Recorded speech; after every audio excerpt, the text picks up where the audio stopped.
गुरु माता सुदीक्षा सविंदर हरदेव जी महाराज जी की जय। मन चाहा या जग चाहा, ये कहावत हमने बहुत सुनी।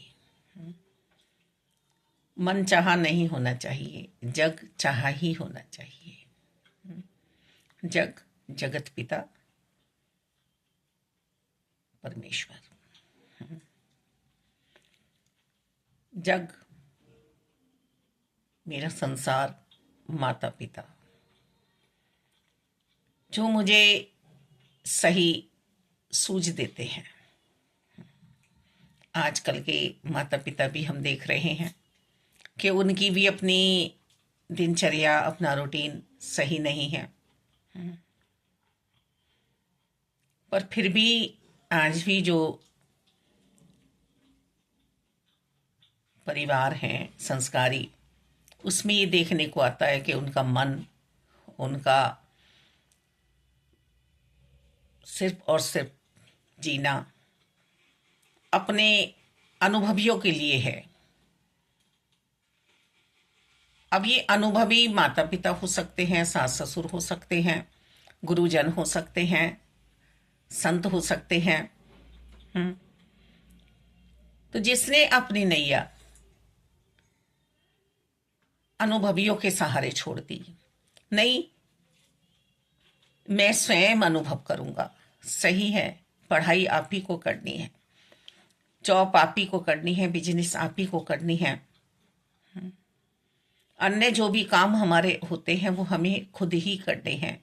पर जो रास्ता बताया जाए उस रास्ते पर चलना ही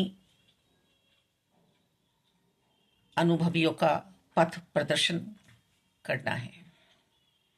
कि कहाँ जाने की प्रेरणा दे रहे हैं, क्या प्रदर्शन हमारे लिए हो रहा है।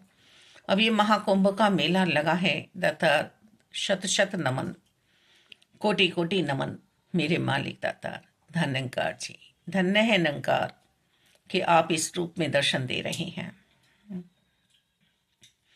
पर मेरे मन का कुंभ, मेरे मन का कलश, मेरे मन रूपी गढ़ा क्या पाप रहित हो पाया, ये मुझे देखना है। जिसकी सृष्टि है रची हुई, जिसने जगत बनाया है, उस जगत पिता परमेश्वर का मैं हर पल ध्यान कर रही हूँ। यही है अनुभव जीवन में, यही है संतों का संग।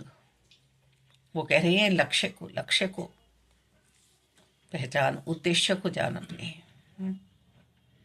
और ये उद्देश्य मैं समझ ही नहीं पा रही हूँ कि जन्म मरण से मुझे बचना है, घोर पाप से मुझे बचना है।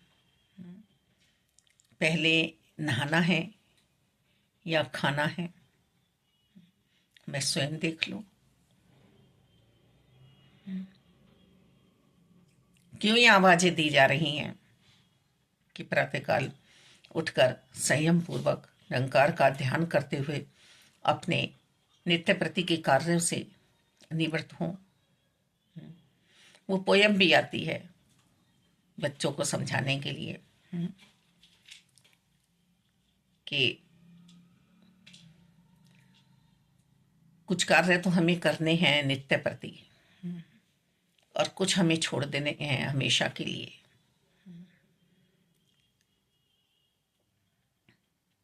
प्रभु की प्रार्थना नित कर, नित कर, नित कर। दांत में मंजन नित कर, नित कर, नित कर। कान में उंगली मत कर, मत कर, मत कर। तो किस तरह से मुझे अपने जीवन को जीना है, ये महाकुंभ मेरे अंतर्करण में समा जाए, अंत श्वासों तक ये सफर तय कर पाऊं। प्रयागराज में जो महा उत्सव मन रहा है, ये मेरे हृदय रूपी प्रयागराज में मनता रहे, एक पल के लिए भी ना भूलूं मैं। इस त्रिवेणी में मैं स्नान करती रहूं हर पल।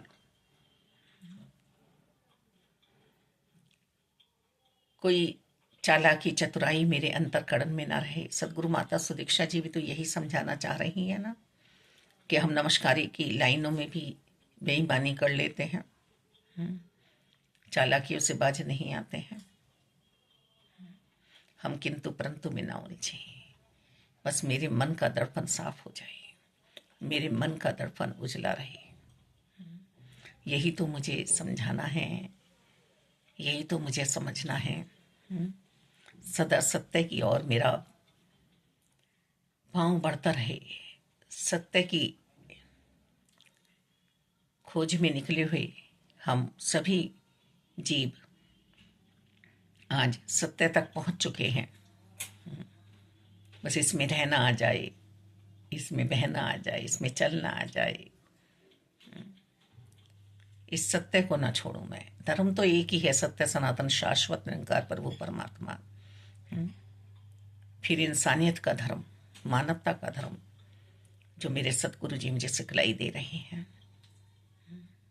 किसी के काम आऊं, नेकियों भरा मेरा जीवन हो, और भी कुछ नहीं है तो मेरे सोच, मेरे विचार, मेरे शब्द किसी के काम आ सके। बड़ी बड़ी प्रेरणा दे जाते हैं जिनके पास कुछ भी नहीं होता। हम समझते हैं इनके पास धन नहीं है, पर वो ही हमें उधर चला जाते हैं जहां मुझे सब कुछ प्राप्त हो जाया करता है। तो शत शत नमन, बारंबार नमन मेरे महाकुंभ रूपी मन को, कि मन ने समर्पित भाव मान लिया है, सतगुरु जी के चरणों में समर्पित है। जहां भी है ये मन सिर्फ और सिर्फ सतगुरु जी को ही मान रहा है, जान रहा है, एहसास में है कि साकार माता जी क्या कह रहे हैं और क्या करना है। अंग संग तुम्हारे हर पल निरंकार हैं, इसके बोध में रहो। तो ऐसा मन ने मान लिया है।